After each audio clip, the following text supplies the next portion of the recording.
দিল্লি থেকে ফোনে পুলিশ সহ অন্যদের হুমকি দিচ্ছেন শেখ হাসিনা, এমন একটি অডিও রেকর্ডের ফরেনসিক প্রমাণ মিলেছে। এটি ট্রাইব্যুনালের বিচার কাজকে বাধাগ্রস্ত করছে। এই অভিযোগে শেখ হাসিনার বিরুদ্ধে কোনো ব্যবস্থা নেওয়া হবে না সে বিষয়ে রুল জারি করে ব্যাখ্যা চেয়েছে আন্তর্জাতিক অপরাধ ট্রাইব্যুনাল। অন্যদিকে রাজধানীর যাত্রাবাড়ী ও ভাটারা থানায় পৃথক দুটি হত্যা মামলায় সালমান এফ রহমান ও সাবেক আইজিপি চৌধুরী আবদুল্লাহ আল মামুনের 3 দিন করে রিমান্ড মঞ্জুর করেছে আদালত। আরও জানাচ্ছেন জিএম মাহমুদ। 226টি মামলা হয়েছে, 226 জনকে হত্যার লাইসেন্স পেয়েছি। সাবেক প্রধানমন্ত্রী শেখ হাসিনার এমন একটি অডিও রেকর্ড ভাইরাল হয়।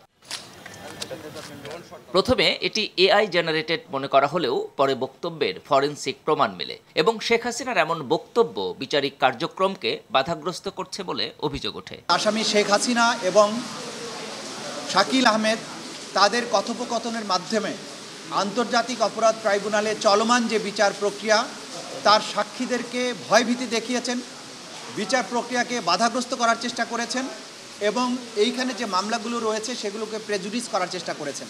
এ প্রেক্ষিতে ওই অডিও রেকর্ডের গ্রহণযোগ্যতা ও প্রভাব বিবেচনায় শেখ হাসিনার কাছে আদালত অবমাননার ব্যাখ্যা চাইলেন ট্রাইব্যুনাল। আগামী 15ই মে অথবা তার পূর্বে তাদেরকে সশরীরে অথবা আইনজীবীর মাধ্যমে আদালতে তাদের এই কনভারসেশনের ব্যাপারে তাদের যে কন্ডাক্ট সেগুলোর ব্যাখ্যা দেওয়ার জন্য আদালত নির্দেশ দিয়েছেন।